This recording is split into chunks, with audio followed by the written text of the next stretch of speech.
మేము ప్రపంచంలోనే అతిపెద్దదైన 125 అడుగుల ఎత్తున్న డాక్టర్ బాబాసాహెబ్ అంబేద్కర్ విగ్రహం మేము పెట్టినాం.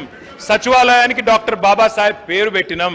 మీకు మొన్న ఏప్రిల్ 14 నాడు ఆ 125 అడుగుల ఎత్తున్న అంబేద్కర్ విగ్రహానికి కనీసం పూలు జల్లే సంస్కారం కూడా లేని ప్రభుత్వం ఇది. వాళ్ళు మాట్లాడితే ఎట్లా అధ్యక్ష? అధ్యక్ష నేను అడుగుతా ఉన్నా ఇంకొక మాట. నేను ఏమన్నా అధ్యక్ష? హాస్టల్ ఈ మంత్రుల రన్నింగ్ కామెంటరీ ఏంది అధ్యక్ష?